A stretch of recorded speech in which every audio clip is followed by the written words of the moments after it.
Bonjour les amis et bienvenue dans cette nouvelle vidéo. Aujourd'hui, je vais vous parler de deux personnes avec qui j'ai échangé et qui forcent le respect. Tout d'abord, je suis Mohamed Amin du blog Les Aventuriers du DSCG et ces deux personnes, qui sont-elles? Ce sont des personnes qui m'ont contacté et que derrière, j'ai voulu recontacter pour avoir un peu plus de détails sur leur parcours et qui m'ont demandé des conseils ou en tout cas au moins mon avis, parce que des conseils, je trouve que c'est peut-être un peu gros, mais au moins mon avis par rapport à certaines choses et où j'ai été surprise par leur parcours, surprise par leur choix et je vous en parle aujourd'hui. La première personne, c'est une personne qui avait fait un master où elle avait une possibilité de se spécialiser soit on va dire en partie expertise, audit, etc. soit dans un autre domaine et cette personne a choisi un autre domaine. Ah oui, je ne vous donne pas de prénom, je vous donne juste les parcours comme ça parce que je n'aurais pas forcément demandé l'autorisation de les citer. Donc voilà, je vous donne juste les parcours à titre d'exemple. Donc je vous disais, cette première personne a fait un master, elle a choisi l'autre spécialisation et pas celle de l'expertise et de l'audit. Et cette personne finalement a réfléchi, a fait des recherches, a commencé à travailler dans son domaine, celle qu'elle a choisi, et derrière, elle veut revenir à l'expertise comptable. Cette personne, elle a déjà commencé à travailler, mais cette personne, elle ne veut pas commencer à travailler directement maintenant en expertise en faisant une reconversion, elle a cherché des formations. Et cette personne, finalement, elle s'est rendue compte qu'elle ne pouvait peut-être pas accéder au DSCG directement aussi facilement que d'autres candidats. Et je voulais vous parler par exemple de cette première personne parce que c'est une personne qui a contacté justement des écoles pour savoir si c'était possible de le faire par exemple en une année ou pas parce qu'elle pouvait avoir des équivalences. Non, je vous dis des bêtises, elle ne peut pas avoir d'équivalence, mais en tout cas, elle voulait avoir un parcours raccourci, elle voulait se reformer et faire de l'expertise. Et ce qu'elle a fait, c'est qu'elle a contacté des écoles. Elle a eu certains retours, mais cette personne a eu des retours, elle a aussi pensé en termes de possibilité de réussir parce qu'elle voulait le faire en une année, si je me rappelle bien. Et l'idée de cette personne, pourquoi je vous en parle en fait, c'est que cette personne, elle a contacté des écoles, elle a passé des entretiens, elle a essayé de voir le côté réussite ou pas, ou risque d'échec de sa formation. Elle m'a demandé mon avis par rapport à certaines choses pour voir si c'était faisable ou pas. L'idée justement par rapport à tout ça, c'est de cette personne, je voulais vous en parler, parce que c'est une personne voilà, qui a un métier qui est pas en lien, mais vraiment pas en lien direct avec la comptabilité et qui décide de bifurquer, de revenir sur l'expertise comptable. Pour ça, voilà, c'est pas forcément facile, c'est pas évident à accepter, même dans des écoles quand vous voulez vous reformer et faire ça soit en continu, soit en alternance. Mais cette personne a passé des entretiens, est partie aux portes ouvertes, a essayé de chercher des informations à ce sujet. Deuxième personne, c'est une personne qui avait fait un BTS comptabilité, qui a commencé à travailler en entreprise. Finalement, elle ne voulait pas stagner parce qu'elle était dans une compta auxiliaire. Elle s'est réorientée sur autre chose. Au bout de quelques années, elle se dit, bah voilà, elle fait des recherches, pareil comme la première personne, et elle veut revenir sur l'expertise comptable, travailler en cabinet. Elle a commencé à passer le DCG. Et pareil, en fait, j'ai voulu avoir des informations.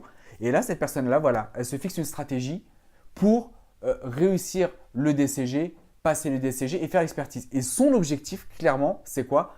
C'est passer le DCG et faire le stage d'expertise comptable.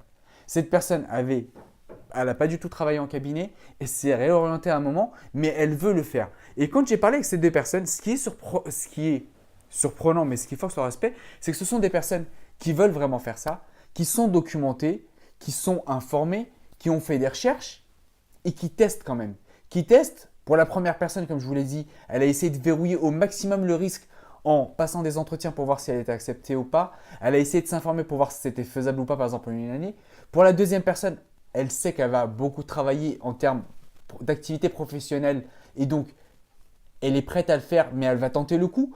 Et pour cette deuxième personne, ce qui est particulier, c'est qu'elle n'a jamais travaillé en cabinet. Donc quand je lui ai dit, mais il y a des risques que tu ne sois pas accepté, elle a dit, c'est pas grave. Moi, je vais essayer ça, je vais proposer mes candidatures, je vais essayer de voir autre chose, peut-être en alternance, peut-être en stage intensif. Ce que je veux vous dire par là, c'est que quand on veut faire quelque chose, à la limite, ne vous dites pas c'est pas possible ou c'est trop tard. Dites-vous plutôt, essayez de vous informer, essayez de demander. Des fois, le fait de demander vous permet d'avoir une idée plus précise de ce qui est possible de faire ou pas. Je vous ai parlé dans un sens en vous disant voilà, ce sont des personnes qui ont fait autre chose finalement et qui veulent revenir sur la compta.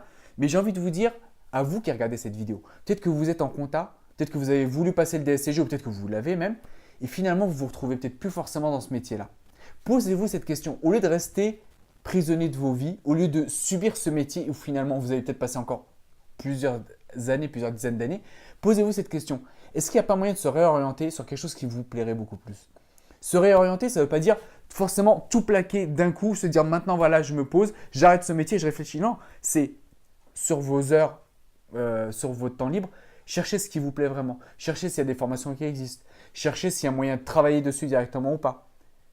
Si vous avez peut-être déjà certains engagements privés, peut-être des emprunts au crédit sur le dos par exemple pour vos logements, essayez de voir s'il n'y a pas moyen de faire ça de façon transitoire pour ne pas prendre trop de risques. Ou surtout si vous avez aussi une famille aussi, peut-être des enfants.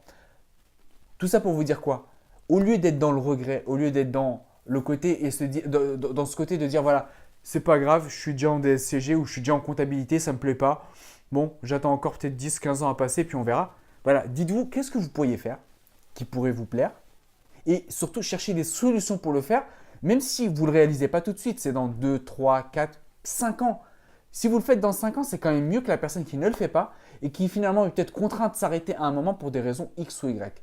Posez-vous ces questions, regardez sur Internet, il y a pas mal de ressources gratuites ou payantes là-dessus. Il y a entre autres un site que j'ai découvert récemment qui apparemment a été créé en janvier 2018 et qui est pas mal, qui s'appelle Postadem.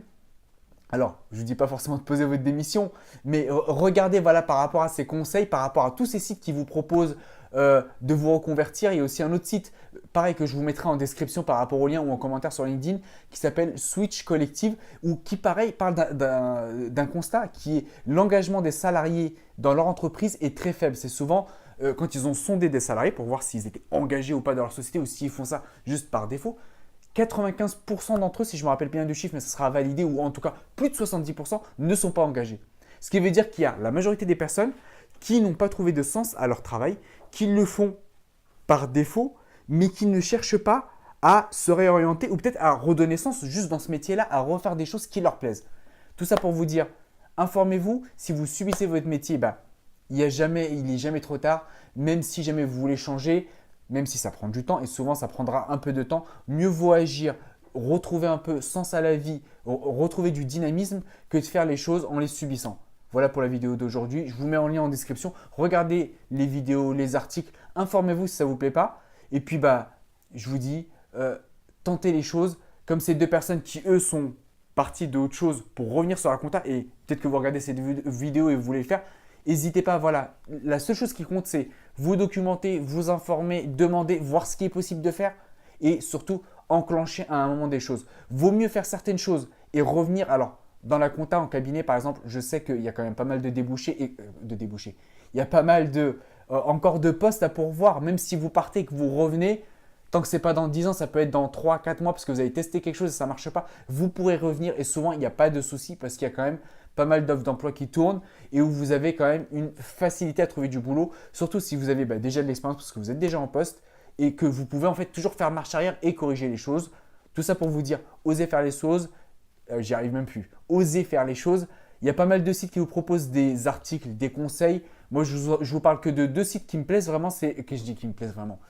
Que j'ai regardé aussi et qui sont quand même intéressants. Je suis tombé dessus par hasard et c'est quand même pas mal. C'est Postadem et Switch Collective. Donc, regardez si jamais ça vous intéresse. Si jamais vous voulez pas, si vous vous plaisez dans votre métier, tant mieux, continuez, c'est bien. Mais voilà, si vous voulez changer, donner du sens à votre métier, c'est quand même très important, surtout de nos jours, pour être à fond dans ce qu'on fait, être plaisant dans ce qu'on fait et pas attendre les soirs, les week-ends, les vacances, mais plutôt se donner à fond dans ce qu'on fait et avoir du plaisir. Voilà pour la vidéo d'aujourd'hui et je vous dis à demain pour la prochaine vidéo.